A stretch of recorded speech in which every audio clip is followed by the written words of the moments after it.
Hello students, in this video we'll see an example of using the k-nearest neighbor classifier to classify a point in space.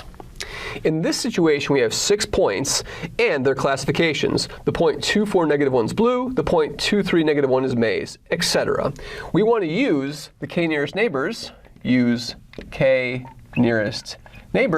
to classify, and I'll tell you how many neighbors you're going to consider with k equals 1, 3, and 5 to classify the origin.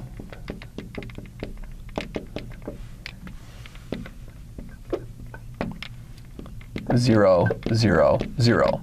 So what we're going to do is we're going to compute the distance from each of these points to the origin. So let's figure this out. So the distance, and we can do distance squared if we really want to, between the point 2, 4, -1 and 0, 0, 0 is going to be what? Well, it's going to be 2 squared plus 4 squared plus 1 squared square rooted. It's going to be the square root of 4 plus 16 plus 1. That's the square root of 21. And we can actually sort of make this a little bit easier. We can call this point over here P1, this point P2, this point P3, this point P4, this point P5, and this point P6. We have those 6 points. Now we can compute the distance from P2 to the origin. What will that be? Well, it'll be 4, 9, and 1. So it's going to be the square root of 4 plus 9 plus 1. That's the square root of 14. We can do the point P3. So distance from P3 to the origin is going to be what? Is going to be 1 squared, 1 squared, 2 squared. So it's going to be a 1, 1, 1 plus 1 plus 4. So that's going to be root 6. We can do the distance from P4 to the origin. And we can see that this is best done if it's a huge data set with a to the computer or calculator, right? But for this small one, we can do it by hand. And then I'm going to have a 4 plus 0 plus 0. So that's a root 4. Those are getting closer to the origin. We can look at the distance from P5 to the origin, 0, 0, 0. That'll be what? That's going to be the square root of 1 plus the square root of 1, 1 plus 0 plus 1. That's root 2. That's even closer to the origin yet. And finally, we have the distance from P6 to the origin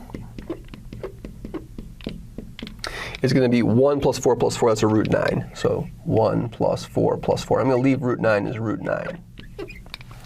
So if we're going to use k-nearest neighbors with k equals 1, what's going to happen? We're going to look at the nearest neighbor, and we're going to classify the origin based on its nearest neighbor. Its nearest neighbor, so this would be the first nearest, this is the first nearest neighbor, is this fifth observation. The fifth observation is blue. So when k equals 1, our classification is going to be blue. Let's see what happens when k is equal to 3.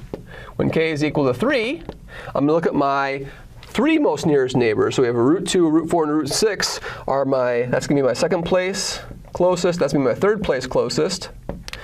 And then let's see, so P3 and P4, let's look at P3 and P4. So I'm going to have a P5, P4, and P3. Those are my 3 closest. I have a blue, and a maize. So I have 2 blues and 1 maize. The majority winner, 2 blues, 1 maize. The majority winner is blue. So I'll be classifying this as blue. What happens when k is equal to 5? Look at the 5 nearest neighbors. Let's see what's the 4th place winner. The 4th place winner is down over here. That's the 4th place. And then here's the 5th place over here, root 14. That's the 5th place. And here's the 6th place winner. Right? That's the last place. So I'm going to do 1 through 5. So I'm going to exclude this. Whether I do 5 nearest neighbors, I'm going to exclude the first observation. So I'm going to have a maize, a blue, and a maize. So now I have 3 maizes and 2 blues. So when k nearest neighbors uses 5 of its nearest neighbors, I have 3 maize and 2 blues. The majority winner is maize. So we can see that with the k-nearest neighbor algorithm, as you let the number of neighbors increase, you might get a different answer when you have smaller numbers. And this is reflective of the bias variance trade-off in the k-nearest neighbors, which we'll discuss in future videos. Thank you very much.